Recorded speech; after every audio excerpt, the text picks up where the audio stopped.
ओम शांति।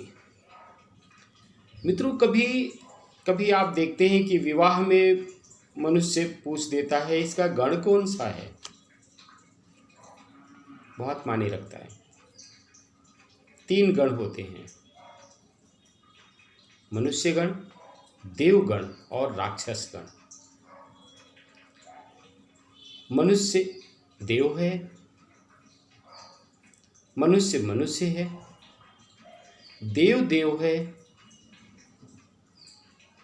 तो विवाह करने में कोई दोष नहीं होता। लेकिन यदि एक मनुष्य गण है, दूसरा राक्षस गण है, तो जो भी मनुष्य गण में है वह सदैव परेशान रहेगा। राक्षस गण का व्यक्ति उसे पीड़ित करता रहेगा,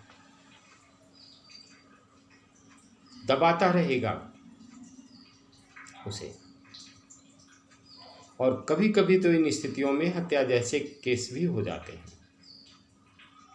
क्योंकि राक्षस गण का व्यक्ति बहुत भारी पड़ता है, सोच उसकी खराब रहती है।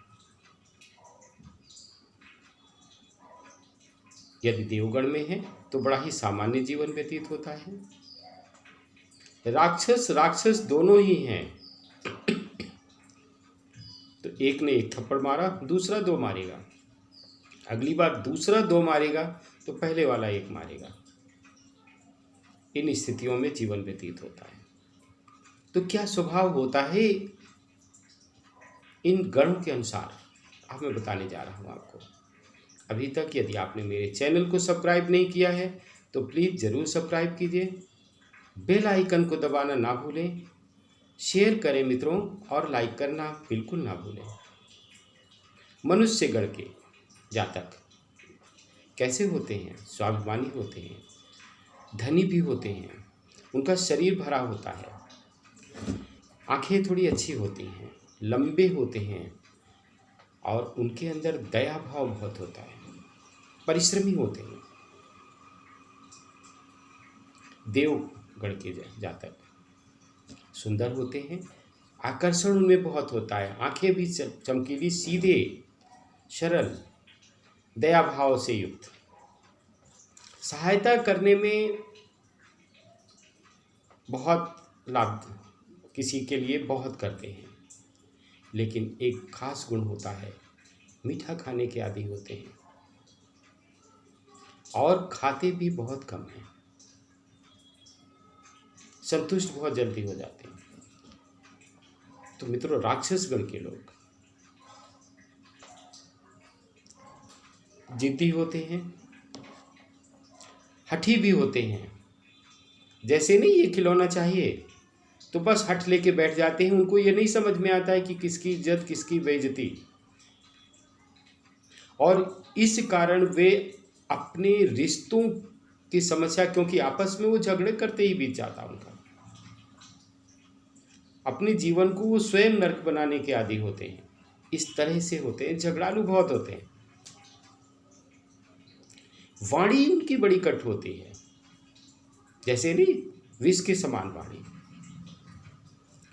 सोते भी खूब हों, सोने की आदत बहुत होती है। वे इस बात को नहीं सोचते कि मैं क्या बोल रहा हूँ, बिना सोचे समझे बोलते रहते हैं।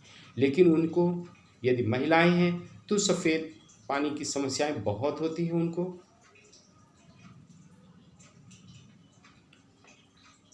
और यदि पुरुष है तो भी प्रमेह रोग उनको हो जाता है, क्योंकि क्रोध बहुत होता है, एसिडिटी बहुत होती है, पेट की समस्या हो जाती है, और इस कारण फैट भी आ जाता है कभी। यदि काम से जी चुराने लगे तो और समस्याएं बढ़ जाती हैं। लेकिन वे कामचोर नहीं होते हैं, मेहनती होते हैं, लेकिन फिर भी उनसे काम लेने का यदि तरीका लिया जाए तो ज़्यादा अच्छा है, क्योंकि वे हठी होते हैं। यदि सीधा सीधा बोला जाएगा तो उनकी समझ में नहीं आएगा।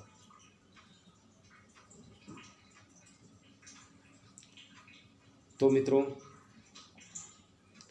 अब आप एक और बात है, आप सोचेंगे कि ये गण दोष कहाँ से शुरू होता है? जनपत्री के अनुसार, या जो हमारा नाम है, मान लेते हैं आपका नाम प्रभाव है, आप मनुष्यगण में आ गए। कन्या राशि के अनुसार जो चलता है, जनपत्र में क्या है वो बना रहेगा। आपका नाम रश्मि है, आप राक्षस गण में हैं, क्योंकि वही नाम पुकारा जा रहा है। नाम वही चलता है, गण उसी पर हो पाता है, दोष भी उसी पर आते हैं जो हमारा 24 घंटे नाम लिया जाता है, अधिक मात्रा में लिया जाता है। यदि आप भी इस समस्या से प्रभावित हैं और समस्याएं बहुत बढ़ रही हैं आपके साथ और आप वास्तव में सुलझाना चाहते हैं, तो अवश्य आप नामकरण की विधि से नाम भी बदल सकते हैं तुरंत। आप अपने घर में एक नाम बदलकर छोटा सा नाम रखें। वातावरण आप देखेंगे कि स्वयं धीरे धीरे धीरे धीरे जैसे ही उस नाम को बुलाना प्रारंभ हो जाएगा, वातावरण में इसकी समस्याएं भी दूर होती जाएंगी। जरूर करें ऐसा। यदि आप भी इस तरह की समस्याओं से पीड़ित हैं, आपसी कलह से पीड़ित हैं, जीवन की समस्याओं से पीड़ित हैं, और राक्षस गण के तो खास तौर से, क्योंकि उनके अंदर आग बहुत होती है, गुस्सा बहुत होता है, एसिडिटी की समस्या से सदैव पीड़ित रहते हैं, उन्हें जरूर ध्यान देना चाहिए। तो आज का विषय यहीं समाप्त होता है। ओम शांति।